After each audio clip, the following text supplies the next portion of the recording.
নমস্কার বন্ধুরা, শুভ পৌষ পার্বণ। আর পৌষ পার্বণ মানেই বাঙালির পিঠে পুলির ধুম। সারা ভারতবর্ষ জুড়ে নানা নামে পালিত হয় আজকের এই দিনটি। চালের গুঁড়ো নেই, তাই ময়দা দিয়ে বানিয়ে ফেললাম চুষি পিঠে বা চুষির পায়েস। প্রথমে কিছুটা জল নিয়ে গরম করতে থাকলাম এবং কিছুটা ঘি যোগ করে দিলাম সুন্দর ফ্লেভার হবে বলে, এবং এর মধ্যে কিছুটা লবণ যোগ করে দিলাম। দুধের মিষ্টিতে অনেকেই লবণ দেওয়া পছন্দ করে না, কিন্তু দিয়ে দেখবেন আপনি ঠকবেন না।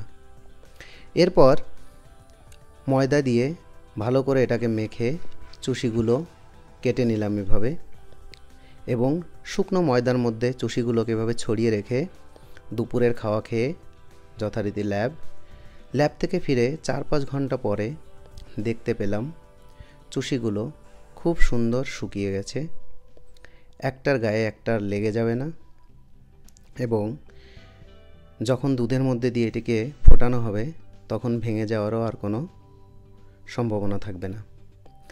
এরপর একটি পাত্রে পরিমাণ মতো দুধ নিয়ে নিলাম এবং দুধটাকে ফোটাতে থাকলাম, এবং এর মধ্যে নিয়ে নিলাম 4-5টা এলাচ। এরপর আবার সামান্য একটু লবণ যোগ করে দিলাম। এরপর দুধটাকে ফোটাতে ফোটাতেই এর মধ্যে দিয়ে দিলাম একটুখানি গুড়। গন্ধ, রং এবং পিঠের মধ্যে যাতে মিষ্টিটা ঢোকে, বেশি দেওয়া যাবে না, তাহলে পিঠের মধ্যে রসটা ঢুকবে না, গাঢ় হয়ে যাবে। তারপর আবার ফোটাতে থাকলাম এবং চুষিগুলো ওর মধ্যে যোগ করে দিলাম।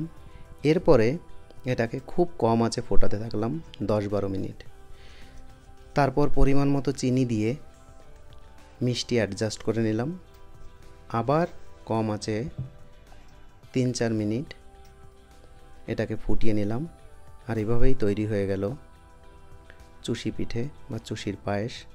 প্রবাসে এভাবেই উদযাপিত হলো পৌষ পার্বণ এবং পিঠের স্বাদ নেওয়া হলো।